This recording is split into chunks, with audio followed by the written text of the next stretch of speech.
बिस्मिल्लाहिर्रहमानिर्रहीम, अस्सलाम वालेकुम। नाज़रीन, आप देख रहे हैं प्रोग्राम खबर क्या है और मैं हूं आपकी मेज़बान फरजाना सिद्दीक। नाज़रीन, आज प्रोग्राम के पहले हिस्से में हम बात करेंगे सिंध की, जहां पर ब्यूरोक्रेसी की मौजें हैं। इस साल भी अरबों रुपए की गाड़ियां खरीदी जाएंगी। महकमा खजाना ने डिप्टी कमिश्नर्स और असिस्टेंट कमिश्नर्स के लिए लग्जरी गाड़ियों की खरीदारी के लिए करोड़ों रुपए की रकम भी जारी कर दी है। मज़ीद तफसीलात बताने के लिए हमें ज्वाइन करेंगे कराची स्टूडियो से जाहिद खोकर। जबकि प्रोग्राम के दूसरे हिस्से में हम आपको बताएंगे कि बलूचिस्तान की 70% यूनियन कौंसल्स के पास सरकारी दफातर ही मौजूद नहीं हैं और ज़राए महकमा बल्दियात के मुताबिक सूबे के अक्सर यूनियन कौंसल्स के दफातर में सहूलियात का फुकदान है। मजीद इस खबर पर बात करने के लिए हमारे साथ मौजूद होंगे कोयटा से शाह हुसैन तरीन। और प्रोग्राम के आखिरी हिस्से में हम बात करेंगे मुल्तान की, जहां पर MDA और फाटा के ज़ेरे कंट्रोल इलाकों में 50 से ज़ायद पार्क्स की सूरत हाल अबतर है। फंड्स की कमी और इंतजामी गफलत पार्कों की बहाली की राह में रुकावट बन चुकी है। मजीद इस मौजू पर बात करने के लिए हमारे साथ मौजूद होंगे मुल्तान से सरमद अली। तो चलते हैं आज की पहली खबर की जानिब।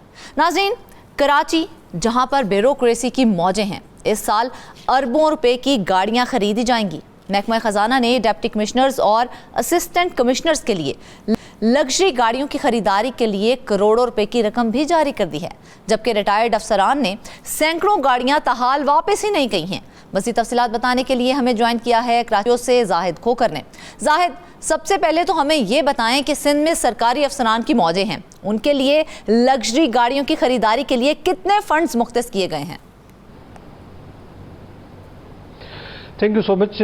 और बिल्कुल सिंध में अफसरान जो हैं उनकी इतनी बड़ी लग्जरी गाड़ियां उनको फराहम की जा रही हैं, बजट में रकम भी मुख्तस कर दी गई है। इसी ज़मन में ही जो फंड्स जारी किए गए हैं महकमा खजाना की जानिब से तकरीबन 52 करोड़ 66 लाख रुपए इब्तदाई मरहले में जारी किए गए हैं, ताकि जो मुख्तलिफ डिवीज़न में तैनात कमिश्नर्स हैं या उनके अलावा जो मुख्तलिफ अजला में जो डिप्टी कमिश्नर्स हैं उनको ये गाड़ियाँ फराहम की जाएँ। इस सिलसिले में महकमा खजाना की जानिब से जो मंजूरी दी गई है, महकमा वर्क जो services and general administration department को लिखा गया है कि जितनी उनको गाड़ियाँ रिक्वायर्ड हैं उनको फराहम की जाए और उनकी मंजूरी दी गई है। तकरीबन इब्तदाई मरहले में 29 गाड़ियाँ जो हैं वो लग्जरी गाड़ियाँ वो ख़रीदी जा रही हैं, उनकी मंजूरी दी गई है, उनको रकम फराहम कर दी गई है, वो कुछ दिनों में ही उन अफसरान के हैंडओवर हो जाएंगी। सिंध में ये हुआ था कि जब बजट मंजूर होने जा रहा था तो उस वक्त ये फैसला किया गया था कि चूँकि सिंध के अंदर जो माली हालात जो हैं वो बेहतर नहीं हैं, इसलिए सिंध भर में कोई तरक्याती मंसूबे शुरू नहीं किए जाएंगे। जो मुख्तलिफ अवाम के फलाह बहबूद के लिए जो काम होना थे उनके लिए रकम मुख्तस नहीं कर दी गई थी। अलबत्ता जो रकम है मजमूई तौर पर 7 अरब 31 करोड़ रुपए वो सिर्फ लग्जरी गाड़ियाँ खरीद करने के हवाले से रकम ज़रूर मुख्तस कर दी गई थी, जिसके इब्तदाई मरहले में ये हुआ है कि ये जो 52 करोड़ 66 लाख रुपए की रकम है वो जारी कर दी गई है। यानी कि 7 अरब में से 52 करोड़ रुपए जारी कर दिए गए हैं। जी बिल्कुल, 52 करोड़ 66 लाख रुपए जारी कर दिए गए हैं। जिस भी कंपनी से जो गाड़ियां ली जा रही थी उनके अकाउंट नंबर सारे मेंशन किए हुए हैं कि किस तरह की गाड़ियाँ होंगी, कितना सीसी होंगी, उनको ये रकम फराहम कर दी गई है ताकि उन अजला को इब्तदाई मरहले में जो अफसरान थे उनको ये रकम फराहम करने के हवाले से कि उनको मिल जाए। जो दूसरा मरहला होगा, फिर जो दूसरे अफसरान हैं जिसमें और भी डिप्टी कमिश्नर्स होंगे और भी कमिश्नर्स या असिस्टेंट कमिश्नर्स, वो जो है इससे फ़ायदा उठा सकेंगे। ठीक है। अच्छा जाहिद, ये भी बताएं कि इस वक्त जो फंड्स जारी किए गए हैं उससे कौन कौन से अफसरान और कितने अफसरान हैं जिनको कि ये गाड़ियां मिलेगी और कौन कौन सी गाड़ियां उन्हें अलॉट होंगी? इस वक्त जो है वो जो कमिश्नर्स हैं उनको जो है 2755 सीसी की 4x4 जो गाड़ियां हैं वो डिप्टी कमिश्नर्स को फराहम की जाएंगी। 41 करोड़ रुपए इसके लिए मजमूई तौर पर जारी किए गए हैं। और इसके अलावा हैदराबाद, सक्खर, लाड़काना, मीरपुर खास, शहीद बेनज़ीराबाद और सक्खर डिवीज़न के जो कमिश्नर्स हैं उनके लिए जो गाड़ियाँ खरीदी गई हैं या खरीदी जा रही हैं उनके लिए भी 10 करोड़ रुपए 80 लाख रुपए की रकम जारी कर दी गई है और ये इस सिलसिले में खत भी जारी किया गया। कमिश्नर्स के लिए जो गाड़ियां खरीदी जा रही हैं उनकी जो कीमत है वो 1 करोड़ 80 लाख रुपए जो है बताई जाती है और इसी तरह से जो डिप्टी कमिश्नर्स हैं उनके लिए जो तकरीबन 1.5 करोड़ रुपए की गाड़ी है वो खरीदी जा रही है। जो डिप्टी कमिश्नर्स हैं उसमें जो अजला हैं उसमें Badin, Dadu, Ghotki, Hyderabad, Jacobabad, Jamshoro, Kashmir, Karachi east, Karachi west, Karachi central, Malir, Korangi, Khairpur, Larkana, Mirpur Khas, Tharparkar, Matiari, नौशर Firoz, कंबर, शहदाद कोट, शहीद, बेनजीराबाद, सजावल, सांगड़, शिकारपुर, सखर, टंडो मोहम्मद खान, टंडो अलैया, ठट्टा, उमरकोट के ये डिप्टी कमिश्नर्स शामिल हैं जिनको ये गाड़ियां फराम की जाएंगी और इब्तदाई मरहले में जितने जितने ये फंड्स जारी किए गए थे और उनके लिए भी जो गाड़ियां हैं वो भी काफ़ी लग्जरी गाड़ियां हैं। सिंध हुकूमत का इस मामले पे क्योंकि ये मामला जब आया था ज़ेर बहस भी आया था, मुख्तलिफ पॉलिटिकल पार्टीज़ ने इस हवाले से उस पर तनकीद भी की थी, तो सिंध हुकूमत का मौक़िफ़ उस वक्त भी सामने आया था जो इस वक्त भी है। उनका ये कहना है कि 2010 और 12 में जो गाड़ियाँ खरीदी गई थी असिस्टेंट कमिश्नर्स के लिए वो जो इस वक्त खस्ताहाली का शिकार हैं इसलिए ज़रूरत थी और ज़रूरी चीज़ें थी इसलिए उनकी गाड़ियाँ खरीद। जाहिद, हमने कई बार सुने हैं कि इस तरह किया जाएगा, कार्रवाई की जाएगी, आज तो कोई कार्रवाई अमल में लाई गई और आज तक कोई एक गाड़ी भी रिकवर की गई है? देखिए गाड़ियाँ कुछ मिलती ज़रूर है अगर ये नीयत हो, अगर कोशिशें होती हैं और इस वक्त भी जो संजीदगी दिखाई जा रही है क्योंकि जो सीनियर वजीर की ज़ेर सदारत जो कमेटी बनी हुई है किफ़ायत शुमारी कमेटी, उनकी जानिब से ये कोशिश की जा रही है कि वो गाड़ियाँ वापस की जाए और अगर इसमें कोई एक आध मुकदमा दर्ज हो भी जाता है तो ये बड़ी पेशरफ्त होगी, फिर दूसरे जो लोग हैं वो गाड़ियाँ जल्द वापस करेंगे। जिस तरह से मैं बता रहा था कि ऐसे कई अफसरान हैं जिनके पास गाड़ियाँ हैं, उन्होंने झूठी मूठी गाड़ी चोरियों की FIR दर्ज करवा दी है और वो अपनी जो गाड़ियाँ हैं वो गाँव देहातों में, गोठों में इस्तेमाल कर रहे हैं और उन्होंने सिर्फ फेस सेविंग के लिए बताया है और दूसरे के ये गाड़ियाँ जो हैं वो चोरी हो गई हैं। तो इस तरह के मामलात को भी देखना चाहिए और ये जो कमेटी बनी है इस पर भी उसको गौर करना होगा ताकि जो गाड़ियों हैं उनकी रिकवरी अमल में लाई जा सके। अच्छा जाहिद, ये तो हो गया मामला नई गाड़ियों की खरीद के हवाले से। एक और मामला है, ज़रा वो भी बता दीजिए कि सिंध में सरकारी अफसरान की जानिब से गैर रजिस्टर्ड गाड़ियों पर सरकारी नंबर प्लेट्स लगाने का मामला सामने आया था, तो चीफ सेक्रेटरी ने उस हवाले से नोटिस भी लिया था, तो क्या अब डिटेल्स हैं इस मामले के हवाले से, क्या पेशरफ्त हुई है? जी बिल्कुल, ये अहम मसला है, अहम ही ज़्यादा जो है संजीदा मसला है कि चीफ सेक्रेटरी ने कुछ अर्सा पहले भी नोटिस लिया था, इस वक्त भी चीफ सेक्रेटरी इस मामले को देख रहे हैं कि वो ऐसी गाड़ियां हैं जो रजिस्टर्ड ही नहीं है। कोई सरकारी अफसर है, कोई पुरानी गाड़ी है, उसका नंबर निकाल के गाड़ियों पे लगा लेते हैं। अक्सर जो है गाड़ियों जो इस तरह की देखने में आती हैं कि उनको पुरानी सीरीज़ में गाड़ियाँ जो है वो निकली हुई होती हैं, मगर अफसरान जो है वही नंबर प्लेट्स जो है वो इस्तेमाल करते हैं। चीफ सेक्रेटरी सिंध ने इस मामले का नोटिस लिया था और सख्ती से हिदायत की थी कि अगर कोई इस तरह का कोई अफसर इस मामले में कोई मुलविस पाया गया तो उसके खिलाफ सख्त कार्रवाई होगी।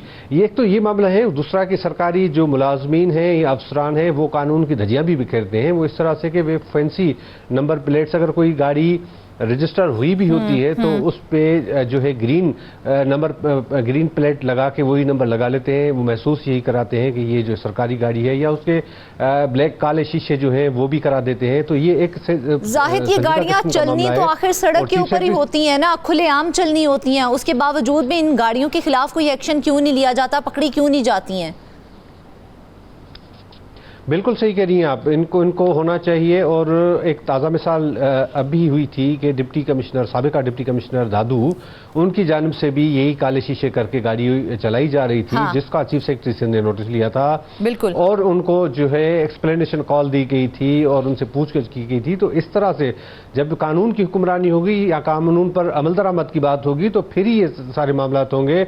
और कराची के जो पोश एरियाज हैं वहाँ पर तो इस किस्म के मामला इतने ज़्यादा होते हैं कि जो सरकारी गाड़ियां हैं, हम देखते हैं कि उनके जो बेटे हैं, उनके जो लड़के हैं, वो इस तरह टीन एज में, उनकी उम्र भी नहीं होती, लाइसेंस याफ्ता भी नहीं होता, वो चलाते रहते हैं, एक्सीडेंट होते हैं। ये इतनी संजीदा मामला है कि जिस पर जो है सिंध हुकूमत को नोटिस लिया हुआ है, मगर और भी लेना चाहिए। का मुकाम भी ये है कि वो पैसा जो सही जगह पे खर्च होना चाहिए वो कभी भी आज तक सही जगह पे खर्च ही नहीं हुआ। खैर ये भी एक अलग मामला है। जाहिद हमें ये भी बताएं कि एक तरफ लग्जरी गाड़ियाँ हैं, दूसरी तरफ इलेक्ट्रिक गाड़ियाँ भी हैं। सिंध हुकूमत की जानिब से सरकारी अफसरान को कहा गया था कि इलेक्ट्रिक गाड़ियाँ फराहम की जाएंगी, वो मामला कहाँ तक पहुँचा है? जी बिल्कुल, ये फैसला किया गया था सिंध हुकूमत की जानिब से कि जो और ख़ास तौर पर इस काबीना की कमेटी की जानिब से कि वो जो नाकारा गाड़ियाँ हैं सिंध हुकूमत ने ख़रीदी हुई थी उनकी हालत सही नहीं है, उनका ऑक्शन किया जाए, उनकी नीलामी करके उससे जो रकम मिले तो उससे भी इलेक्ट्रिक गाड़ियां खरीदी जाएं। क्योंकि इलेक्ट्रिक गाड़ियां होगी तो ज़ाहिर है उनकी फ्यूल की भी बचत होगी। सिंध हुकूमत में हर साल अरबों रुपए के जो है वो फ्यूल की मद में फंड्स जारी होते हैं, तो उनकी भी रोकथाम जरूरी होती है। यानी कि जाहिद ये जो इलेक्ट्रिक गाड़ियां हैं इनके लिए अलहदा से फंड्स जारी नहीं किए गए थे, ये जो फंड्स हैं ये सिर्फ लग्जरी गाड़ियों के लिए जारी किए गए हैं, ऐसा ही है? वो लग्जरी जी बिल्कुल, ये तो अभी जो फंड्स मुख्तस किए गए हैं ये सिर्फ लग्जरी गाड़ियों के हवाले से है। और अगर सिंध हुकूमत ने जो 10 साल रिकॉर्ड जो है वो पेश किया गया था, कुछ दिन पहले एक इजलास भी हुआ था काबीना सब कमेटी का, और उसमें तमाम रिकॉर्ड पेश किया गया कि कितनी गाड़ियां सिंध हुकूमत की मौजूद हैं जो नाकारा हालत में है, तो उनको भी यूटिलाइज किया जा सके। ये एक अलहदा मामला है जिस पर वर्किंग जारी है। और अभी भी क्योंकि पूरी दुनिया जो है मुतबादिल तवानाई के मुतबादिल जराए पे जा रही है, वो सस्ते जराए पे जा रही है, तो इसी तरह से पाकिस्तान में भी ये करने की ज़रूरत है। और ख़ास तौर पर वो ये इस हवाले से फैसला किया गया था और एक गाइडलाइन बना के उसको फॉलो करने की पर भी इतफाक़ किया गया था कि जितनी गाड़ियाँ हैं उनका ओपन ऑक्शन किया जाए, उनको जो है बेच के, और उनकी जगह पे जितने बचते हैं पैसे या जो इकट्ठे होते हैं तो उससे इलेक्ट्रॉनिक गाड़ियाँ ली जाएं ताकि जो दूसरे अफसरान हैं वो उनको दी जाएं। क्योंकि सिंध हुकूमत के में जो गाड़ियों के जो अफसरान की गाड़ियों के हवाले से भी कवानीन वाज़े हैं, मगर बदकिस्मती ये है कि उस पर भी अमल दरामद नहीं हो रहा। और लोग तो देखते हैं कि ग्रेड 17 के अगर असिस्टेंट कमिश्नर के लिए इतनी लग्जरी और करोड़ों रुपए की गाड़ियां ली जा रही हैं तो लोग ज़रूर सवाल तो करते हैं, एतराज़ उठाते हैं। अलग बात है कि अगर वो फील्ड में जाते हैं, क्योंकि हमारे यहाँ आपको पता है कि कभी कभी कुदरती आफात भी आ जाती हैं, तो इसमें कोई शक नहीं है कि हमें 4x4 या इस किस्म की गाड़ियों की ज़रूरत है, इस किस्म की ज़रूरत है। मगर लग्जरी गाड़ी और इस तरह से जो फील्ड में ज़रूरत वाली गाड़ी, उसमें थोड़ा सा फ़र्क होना चाहिए ताकि ऐसी गाड़ियाँ हों जो फील्ड में भी काम आ सकें, अफसरान काम कर सकें, और जहाँ पर लोग फंसे हुए हों उनकी मुश्किलात में अगर जाना चाह रहे हैं तो बेशक वहाँ पर भी जाए, मगर उसके लिए भी तो गाड़ी अच्छी होनी चाहिए, लग्जरी नहीं होनी चाहिए। अच्छा जाहिद, ये जो 7 अरब से ज़ायद की रकम आप बता रहे हैं लग्जरी गाड़ियों के लिए मुख्तस की गई है, इसमें क्या नंबर ऑफ कार्स भी बताया गया कि कम से कम इसमें इतनी गाड़ियां खरीदी जाएंगी?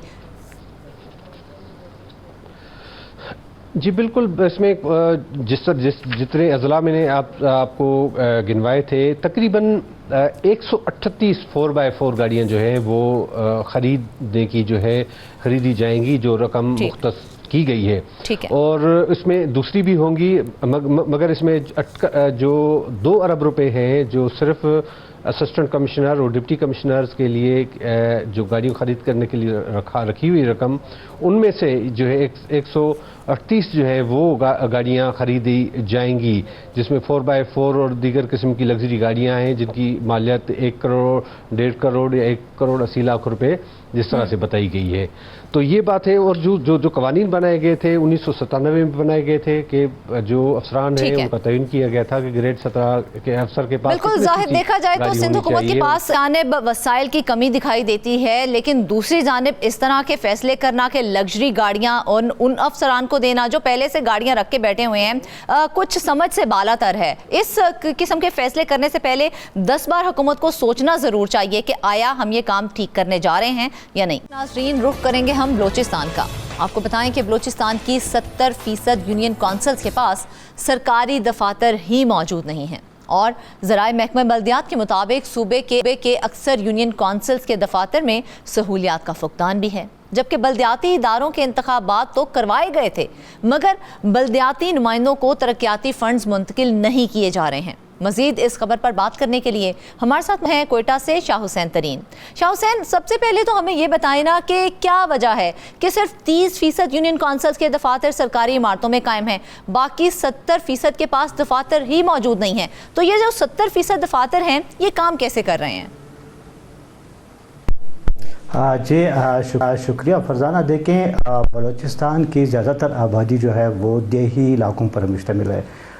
यहाँ शहरी आबादी जो है वो तकरीबन 25 से 30% है और बाकी सारा देही इलाकों पर मुश्तमिल है और इसी हिसाब से यूनियन कौंसल्स तरतीब दिए गए हैं। इसकी मेन वजह ये है कि शुरू से ही बलूचिस्तान में जब भी लोकल गवर्नमेंट इलेक्शन हुए माजी में जितनी भी हुकूमतें रही हैं वो इन्होंने इस जानिब कोई ख़ास तवज्जो नहीं दी और इनको अहमियत नहीं दी, जिसकी वजह से यहाँ लोकल गवर्नमेंट के थे जब भी इलेक्शंस होते हैं और उसके बाद यूनियन कौंसल की सतह पे जो दफातर कायम होते हैं, यानी यूनियन कौंसल एक बुनियादी मरकज़ होता है आवाम के मसाइल के हल के लिए। अगर वहाँ पर इख्तियारात मुंतकिल हों, वहाँ पर वसाइल फराहम किया जाए तो कोई वजह नहीं, कोई सबब नहीं कि यूनियन कौंसल की सतह पर लोगों के मसाइल हल ना हो। मगर बदकिस्मती से यहाँ पर जो है लोकल जो यूनियन कौंसिल के दफातर हैं उनकी तरफ कोई ख़ास अहमियत नहीं दी गई और उनको जो सरकारी दफातर होते हैं उनके दफातर के लिए सरकारी इमारतें भी फराहम नहीं की गई और सिर्फ 30% जो दफातर हैं वो सरकारी इमारतों में कायम है और ये 30% जो दफातर है वो भी शहरों में मौजूद है। चूँकि शहरों की हद तक तो वसाइल का मसला नहीं होता, सरकारी दफातर का मसला नहीं होता, गवर्नमेंट के लिए वो फराहम की जा सकती है। मगर जो देही इलाके हैं, जो दूर दराज इलाके हैं, वहाँ पे इन दफातर की फराहमी एक मसला रहा है हमेशा, जिस पर हुकूमत ने कोई खातिर तवज्जो भी नहीं दी कोई संजीदगी से।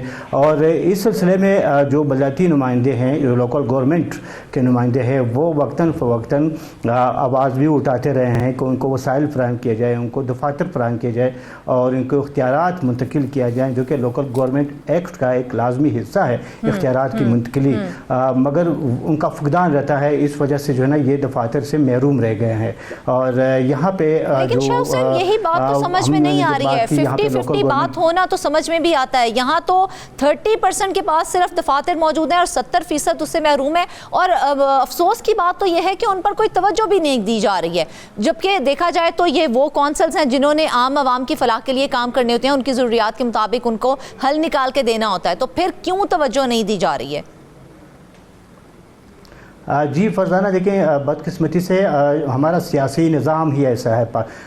मैं अगर हम ओवरऑल मुल्क की बात करें या सिर्फ बलूचिस्तान मखसूस जो बलूचिस्तान, यहाँ पे सियासी माहौल ही ऐसा बना है कि जब भी लोकल गवर्नमेंट का इलेक्शन होते हैं लोग मुंतखब तो हो जाते हैं, मगर जो भी हुकूमत बरसर इक़्तिदार आती है वो उनको इख्तियारात मुंतकिल नहीं करते। यानी 18वीं तरमीम के बाद अगर हम 18वीं तरमीम का जिक्र करें, मरकज़ ने बहुत सी महकमों के इख्तियारात सूबों को मुंतकिल तो कर दिए, मगर सूबों में जो हुकूमतें बनती हैं वो फिर ये इख्तियारात निचली सतह तक मुंतकिल करने से गुरेज़ा रहती हैं। और इसकी वजह यह है कि जो भी MPs जो है वो मुंतखब होकर आते हैं अरकान असम्बली, वो असम्बली तक पहुँचते हैं। हुकूमत की कोशिश होती है कि वो इनको खुश रखें सियासी बुनियादों पर, चूँकि इनकी जमातों से ताल्लुक़ रखते हैं और वो लोकल गवर्नमेंट की जो इख्तियारात है, जो वसाइल है, वो भी अपने इन MPs के ज़रिए जो है ना खर्च करती हैं, उनको सुपुर्द कर दी जाती है सूबाई वज़रा। यानी इस वजह से ये जो गैप आ रहा है यूनियन कौंसिल के दफातर पे तवज्जो ना देने की जो असबाब है, इसकी मेन वजह यही है कि सियासी बुनियादों पे हुकूमतें जो हैं वो उस पर तवज्जो नहीं देती। और दूसरी इसकी वजह यह कि बलूचिस्तान चूँकि एक वसी वारीज़ रकबे पर मुश्तमिल एक सूबा है बलूचिस्तान का, जो कि तकरीबन 43-44% रकबे पर मुश्तमिल है पाकिस्तान का। इस वजह से दूर दराज के इलाके हैं, तो हुकूमत का ये कहना है कि उनके लिए एक चैलेंज भी है कि इन तमाम देही इलाकों में, एक तो देही इलाकों में हुकूमत का मौक़िफ़ है कि उनके लिए सरकारी दफातर कायम करने के लिए उनको जगह मुयसर नहीं होती। मगर मेरे ख़्याल में ये कोई ऐसी वजह नहीं है कि हुकूमत जो है ना अपने वसाइल में से एक यूनियन कौंसिल के लिए कोई दफ्तर भी ना ख़रीद सके, उनके लिए कोई मुनासिब इमारत या मुनासिब जगह भी ना ख़रीद सके, क्योंकि यूनियन कौंसिल में इलाके का, पूरी यूनियन कौंसिल का एक रिकॉर्ड महफूज होता है। वहाँ पर लोग आते हैं अपने मसाइल के लिए, वहाँ पर जो है वो लोगों के बर्थ सर्टिफिकेट होते हैं, डेथ सर्टिफिकेट होते हैं, निकाहनामे होते हैं, लोगों की दूसरी ज़रूरियात जिसका बरह रास्त ताल्लुक यूनियन कौंसिल से होता है, यूनियन कौंसिल के नुमाइंदों से होता है, मगर वो मुश्किलात का सामना कर रहे हैं। और दफातर जो है वो या तो निजी इमारतों में कायम होते हैं या फिर अक्सर इलाकों में जो है वो यूनियन कौंसिल के जो चेयरमैन होते हैं, जो वाइस चेयरमैन होते हैं, वो अपने इजलास अपने घरों में मुनक़िद करते हैं। वो यूनियन कौंसिल का सारा रिकॉर्ड भी अपने घरों में ही महफूज रखते हैं। उनकी मजबूरी ये है कि उनके लिए कोई दफ्तर मौजूद नहीं, तो इस वजह से वो इन मसाइल को फेस कर रहे हैं। अच्छा शाह हुसैन, हमें ये बताएं कि जिस तरह से आपने कहा जा रहा है कि जी जगह ना होने का बहाना बनाया जा रहा है, लेकिन ये तो कुछ बात समझ से बालातर है, क्योंकि सरकारी जगह मुयसर ना हो अजीब सी बात है। तो वो जो है यूनियन कौंसिल्स जो सरकारी इमारतों से महरूम हैं, दफातर के लिए उनके क्या इंतजाम किए जाते हैं और वहाँ पर दफ्तरी अमूर किस तरह से सरअंजाम दिए जाते हैं फिर? जी बिल्कुल, जैसा कि फरजाना मैंने पहले बताया कि यहाँ पे काम करना ही मुश्किल हो गया है जहाँ पे दफातर मौजूद नहीं है। हाँ। जैसा कि मैंने जिक्र किया कि वो जो दफातर हैं, काम इस तरह होता है कि वहाँ पे यूनियन कौंसिल के चेयरमैन होते हैं, वाइस चेयरमैन होते हैं, वो अपने घरों में इजलास बुलाते हैं, वो अपने घरों में ही अपने यूसी का तमाम रिकॉर्ड रखते हैं, चूँकि एक रिकॉर्ड वहाँ पे मुरतब होता है। वहाँ पे लोगों के सर्टिफिकेट्स बनते हैं, या बर्थ सर्टिफिकेट हो, डेथ सर्टिफिकेट हो, निकाहनामे हो, दूसरे मसाइल हो, वो वहाँ पे रिकॉर्ड महफूज किया जाता है। मगर उनकी मजबूरी ये है ना कि वहाँ पे सरकारी इमारत ना होने की वजह से वो निजी इमारतों में या फिर जो घर हैं अपने, वो अपने घरों में रिकॉर्ड रखते हैं। बिल्कुल शाह हुसैन, सरकारी इमारतें ना होने की वजह से फिर अवाम भी देखा जाए तो अच्छी खासी मुश्किलात का शिकार होगी। किन मसाइल का सामना करना पड़ता है, क्योंकि लोगों को तो नहीं पता कि ये जो हमारी यूनियन कौंसिल है ये कहाँ पर चलाई जा रही है और किसकी तरफ से चलाई जा रही है और हमें कहाँ जाना चाहिए।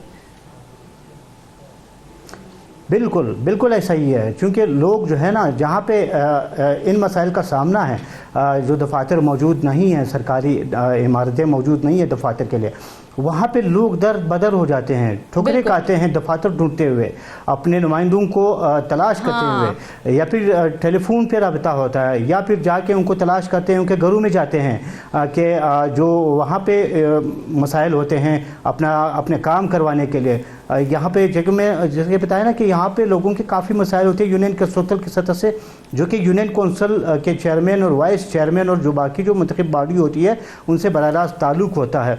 तो उन मसाइल के हल के लिए लोगों को काफ़ी मुश्किलात का सामना, इसीलिए लोगों के बहुत सारे मसाइल हल नहीं होते।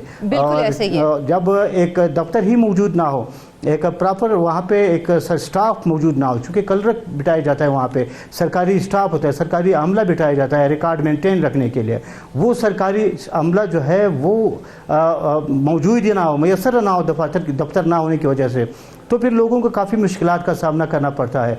और यहाँ पे एक चीज़ का जिक्र मैं इस ज़रूरी समझता हूँ कि चूँकि बलूचिस्तान में आखिरी जो लोकल गवर्नमेंट के इलेक्शन हुए थे वो 2013 में हुए थे, यानी 2013 के बाद ये 2017 में इलेक्शन होने थे, मगर 5 साल का एक गैप आया।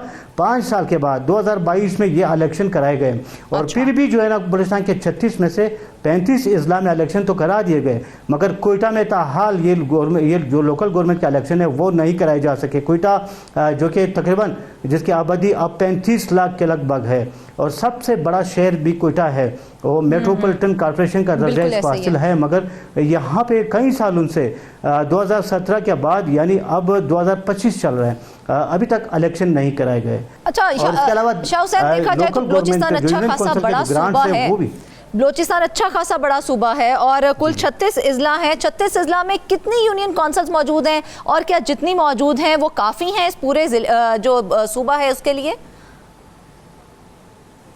बिल्कुल नहीं है। यहाँ पे 36 अजला में जो रिकॉर्ड में बल्दियात के रिकॉर्ड के मुताबिक इन 36 अजला में 871 यूनियन कौंसिल मौजूद हैं, मगर ये इंतहाई नाकाफ़ी हैं, यानी बलूचिस्तान की आबादी इस वक्त 2 करोड़ के लगभग है।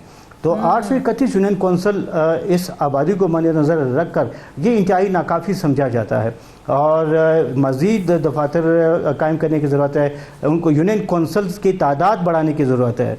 चूँकि इलेक्शन कमीशन जब भी हल्का बंदियाँ करती है वो उस पर काफ़ी इतराज़ात उठाए जाते हैं यहाँ पे मुख्तलिफ सियासी जमातों की जानिब से, मुख्तलिफ तबक़ात की जानिब से, कि आबादी को मद्देनज़र रख कर यूनियन कौंसल्स तरतीब नहीं दिए जाते, हल्का बंदियाँ नहीं की जाती।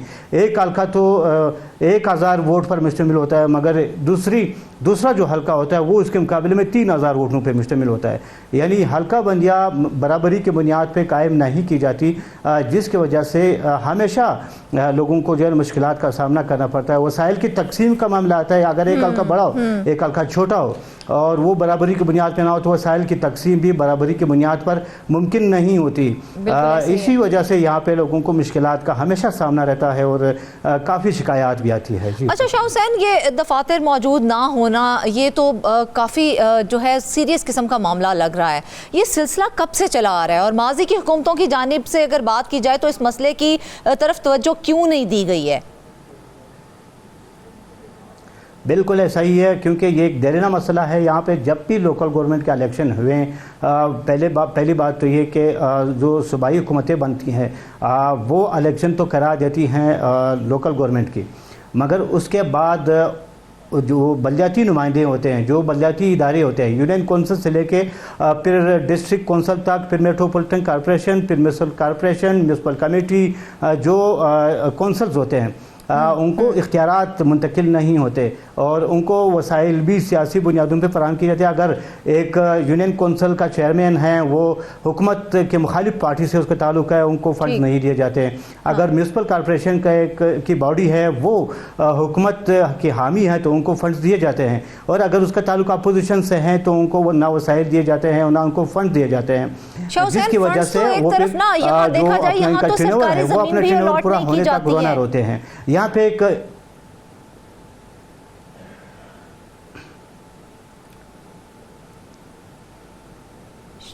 अच्छा शाह हुसैन, देखा जाए फंड जी शाह हुसैन, देखें फंड्स तो एक तरफ हैं, यहाँ देखा जाए यहाँ तो सरकारी ज़मीन भी अलॉट नहीं की जाती है, तो उसकी क्या वजह है? सरकारी ज़मीन दे दी जाए अगर तो वहाँ पर वो अपने दफातर बना लें। जी बिल्कुल, ये गवर्नमेंट का काम है, ये तो गवर्नमेंट का काम है, हुकूमत का काम है कि वो लोकल गवर्नमेंट एक्ट के तहत जो भी वसाइल, जो भी इख्तियारात इन लोकल बॉडीज़ को मुंतकिल करना ज़रूरी है वो मुंतकिल करें, उनके लिए दफातर कायम करें।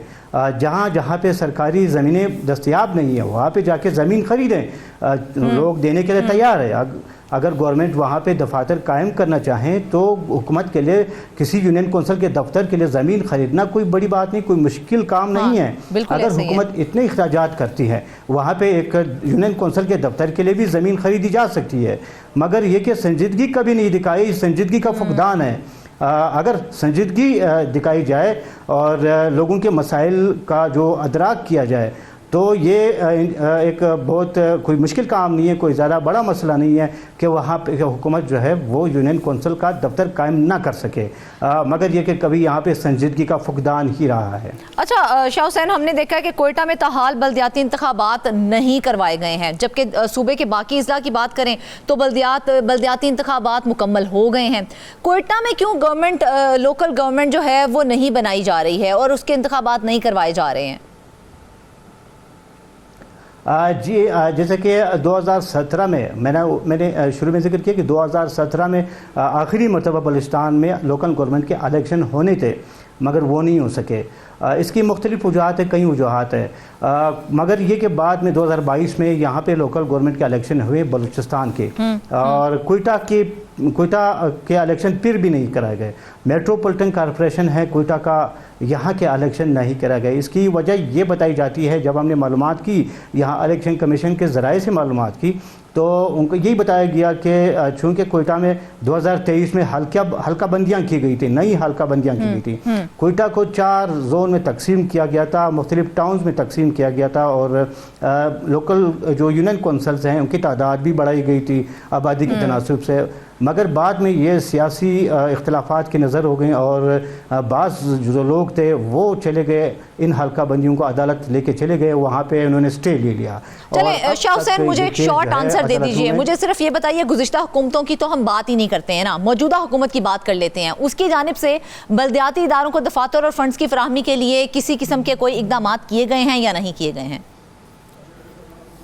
मुझे यही बताया गया, मैंने जब लोग यहाँ पे महकमे बल्दियात के हुकाम से मालूमात की राबिता किया तो यही बताया गया कि एक समरी तैयार कर ली गई और वज़ीर आला के बल्कि वज़ीर आला को भेज भी दे गई हैं कि सूबे के जिन अजला में यूनियन कौंसिल के दफातर मौजूद नहीं हैं वहाँ पे अलग दफातर कायम किए जाएँ। और इसके साथ साथ चूँकि यूनियन कौंसल्स का फ़ंड जो है इस वक्त 16 अरब रुपए हैं पूरे बलूचिस्तान में, उसकी ग्रांट को बढ़ाकर 35 अरब कर दिया जाए। ये समरी वज़ीर को अरसाल कर दी गई है, मगर ये कि बात फिर संजीदगी वाली है। अगर हुकूमत ने संजीदगी दिखाई तो ये मसला हल हो जाएगा। बिल्कुल, देखा जाए तो बड़े ही अफसोस की बात है, बलूचिस्तान जैसा सूबा और वहाँ पर 70% यूनियन कौंसल्स के पास सरकारी दफातर ही मौजूद नहीं हैं। जब सरकारी दफातर मौजूद नहीं होंगे तो आवाम की फलाह के लिए किस तरह से काम किया जाएगा, ज़रा सोचिएगा ज़रूर। वापस आएंगे ब्रेक के बाद। वेलकम बैक नाज़रीन। अब आपको बताएंगे कि मुल्तान में MDA और फाटा के ज़ेरे कंट्रोल इलाकों में 50 से ज़ायद पार्क्स की सूरत हाल अबतर है। फंड्स की कमी और इंतज़ामी गफलत पार्कों की बहाली की राह में बड़ी रुकावट बन गई है। सहूलियात नापैद होने की वजह से पार्क्स चटियल मैदानों का मंजर पेश कर रहे हैं। मजीद इस मौजू पर बात करने के लिए मौजूद हैं मुल्तान से सरमद अली। सरमद, सबसे पहले तो हमें ये बताएं कि MDA और फाटा के ज़ेरे इंतज़ाम पार्क्स की ज़बूहाली की बुनियादी वजूहात आखिर क्या हैं? जी बिल्कुल, बुनियादी वजूहात यही हैं कि MDA के पास इस वक्त जो हैं वो 89 के करीब पार्क्स आते हैं और उसमें से ज़्यादातर पार्क्स ऐसे हैं जिनके अंदर ना तो जॉगिंग ट्रैक है ना ही वहाँ पर घास लगी हुई है। जो पार्क की 4 दीवारियों पर जंगले लगाए गए थे वो भी ज़्यादातर में से जो हैं वो गायब हो चुके हैं। 50 पार्क बिल्कुल ऐसे चटियल मैदान की तरह जो हैं वो मौजूद हैं। यहाँ पर सबसे जो ज़्यादा रोना रोते दिखाई देते हैं अफसरान इस बात का कि उनके पास इतने फंड्स ही मौजूद नहीं हैं कि इन पार्क्स की जो है वो तामीर नौ की जा सके, इनकी 4 दीवारियां बनाई जा सके, इनको आबाद किया जाए, इनके ऊपर जॉगिंग ट्रैक्स बनाए जाएं, कोई झूले लगाए जाएं। इस वजह से ये जो पार्क्स हैं वो दिन ब दिन जो हैं वो बदहाली का शिकार होते जा रहे हैं और साथ ही साथ जराइम पेशा अफराद और मंशियात के आदी अफराद की जो है वो आमाजगाहों में तब्दील होते जा रहे हैं। दूसरी बात ये कि यहाँ पर इंतज़ामी अमूर का भी बहुत बड़ा अमल दखल है। फाटा और MDA की जानिब से जो है इंतज़ामी अमूर के ऊपर अगर तवज्जो दी जाए अफसरों की जानिब से, जो महदूद वसाइल में भी बेहतर तरीके से इंसान जो है वो डेवलपमेंट के काम कर सकते हैं इदारे। इसके साथ साथ अगर बात कर ली जाए PHA के, तो PHA के पास 89 के करीब पार्क्स हैं जिसके अंदर से 28 पार्क जो हैं उनकी हालत कुछ जो है वो उनके ऊपर डेवलपमेंट का काम जारी है, जबकि 51 के करीब पार्क्स जो हैं जो कि उनकी हालत जो है वो कुछ बेहतर है। कुछ अरसा कबल जो है तकरीबन 1 साल कबल इन तमाम पार्क्स को बेहतर बनाने के लिए एक प्लान बनाया गया था जिसके अंदर MDA और फाटा की जानिब से कहा गया था कि ये तमाम पार्क्स जो हैं वो पार्क एंड हार्टिकल्चर डिपार्टमेंट को दे दिए जाएं, यानी कि PHA के सुपुर्द कर दिए जाएं। लेकिन ये मामला 1 साल गुजर जाने के बावजूद भी जो है वो खटाई में पड़ा हुआ है।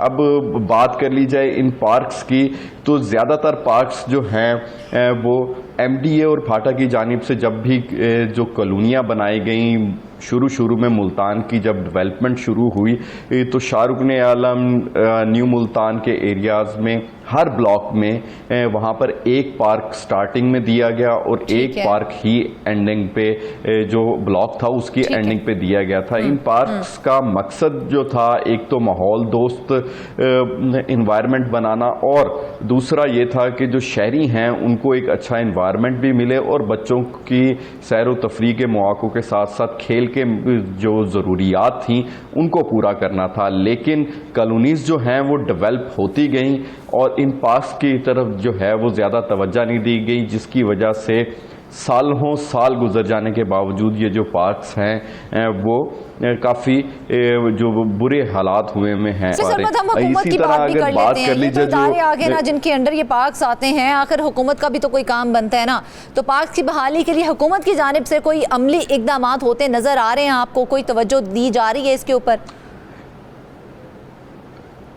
जी बिल्कुल, जब भी बजट बनाया जाता है फाटा और एमडीए का, तो यहाँ पर एक ख़ास रकम जो है वो मुख्तस की जाती है जो पार्कों की डेवलपमेंट और रीडेवलपमेंट के लिए वो रकम रखी जाती है। यहाँ पर मैं आपको बताता चलूँ कि मुल्तान के जो पार्क हैं जो कि बिल्कुल भी डेवलप नहीं हुए हुए, उनके अंदर डी ब्लॉक पार्क है, मुस्लिम कॉलोनी पार्क है, गोल प्लाट है, कदीमी मस्जिद पार्क है, मुमताज़ाबाद में ये भी बहुत बड़ा पार्क है। इसी तरह जो है गुलजार शम्स पार्क है, फरीदाबाद पार्क है। ये इतने सारे नाम मैं आपको गिनवा सकता हूं जो कि पार्क फिल वक्त नॉन डेवलप हैं और वहां पर घास नाम की कोई चीज़ नहीं है। ज़्यादातर में जो बाउंड्री वॉल बनाई गई थी, जो जंगले लगाए गए थे, वो भी जो है वो गायब हो चुके हुए हैं। और अभी इस वक्त पीएचए की जानिब से 2 पार्क्स की बहाली के ऊपर काम चल रहा है। एक जो है वो पार्क चाबूटे वाला है और दूसरा सूतरी वट के साथ ग्रीन बेल्ट है। एक रोड के दोनों तरफ पर जो है दरमियान में एक ग्रीन बेल्ट है जो कि पार्क की सूरत में जो है वो डेवलप की जा रही है। बहुत अच्छे अच्छे डेवलप पार्क भी मुल्तान में मौजूद हैं, लेकिन जहां से ज़्यादा इनकम जनरेट की जा सकती है वो बड़े पार्क, शाहशमस पार्क, कासिम पार्क और जिना पार्क हैं, जिनकी तरफ अगर हुकूमत उन तवज्जो दे, इसको डेवलप करे, तो ये बहुत अच्छा सेल्फ इनकम का भी जरिया बन सकता है इनके लिए।